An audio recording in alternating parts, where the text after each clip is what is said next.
Hi friends, இன்றைக்கி இஞ்சி குழம்பு எப்படி செய்கிறதுன்னு பார்க்கலாம் வாங்க.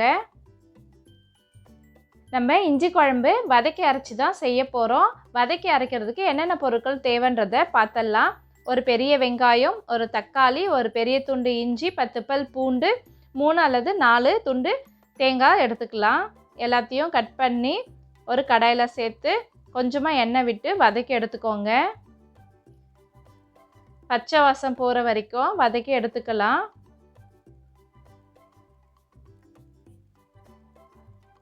நல்லா வதங்கிடுச்சு. இப்போது தேங்காய் சேர்த்துக்கலாம். தேங்காய் சேர்த்து ஒரு நிமிஷம் போல் வதக்கிக்கோங்க.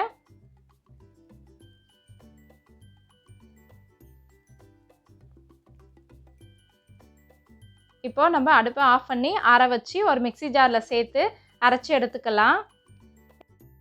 இப்போது ஒரு கடாயில் தேவையான அளவு எண்ணெய் சேர்த்துக்கோங்க. எண்ணெய் சூடானதும் கடுகு கொஞ்சம், கடலைப்பருப்பு 1 ஸ்பூன் அளவு சேர்த்துக்கோங்க. ரெண்டும் நல்லா பொரியட்டும். இப்போ நறுக்கி வச்சுருக்க ஒரு வெங்காயத்தை சேர்த்துக்கலாம். கூடவே 10 பல் பூண்டு சேர்த்து நல்லா வதக்கிக்கோங்க. இது நல்லா பொன்னிறமாக வதங்கணும்.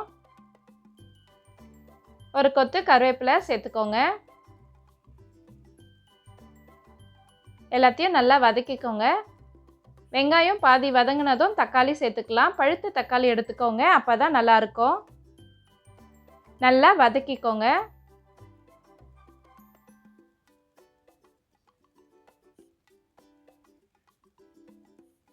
பாருங்கள், இந்த அளவுக்கு வதங்கினதும் நம்ம அரைச்சி வச்சுருக்க விழுதை இது கூட சேர்த்துக்கலாம். சேர்த்துட்டு ஒரு 2 நிமிஷம் போல் வதக்கி விட்டுக்கோங்க.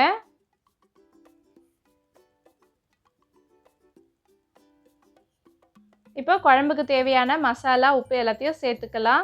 மிளகாய்த்தூள், தனியாத்தூள், மஞ்சள் தூள் எல்லாத்தையும் சேர்த்துக்கலாம். சேர்த்து நல்லா வதக்கி விட்டுக்கோங்க.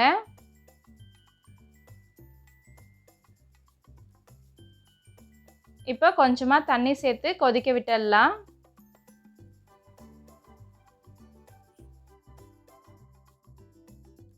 தண்ணி சேர்த்து ஒரு கொதி வரட்டும்.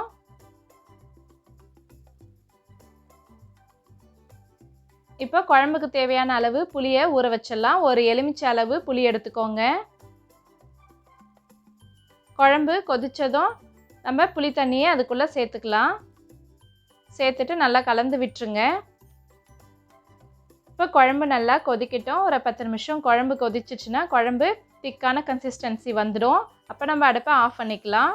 நீங்கள் உப்பு காரம் வேணுன்னா செக் பண்ணி சேர்த்துக்கோங்க. இஞ்சியில் ஏராளமான மருத்துவ குணங்கள் இருக்குது. அஜீரண கோளாறை சரி செய்கிறதுக்கும் உதவி செய்யும்.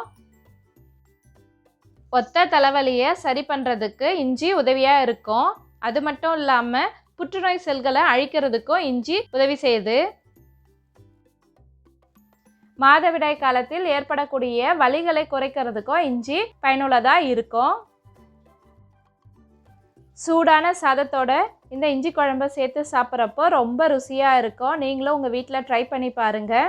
இப்போ இஞ்சி குழம்பும் ரெடி ஆகிடுச்சு. இந்த வீடியோ உங்களுக்கு பிடிச்சிருந்தா லைக் பண்ணுங்கள், ஷேர் பண்ணுங்கள், கமெண்ட் பண்ணுங்கள், மறக்காமல் சப்ஸ்கிரைப் பண்ணுங்கள். Thank you, by by. நெக்ஸ்ட் வீடியோவில் பார்க்கலாம்.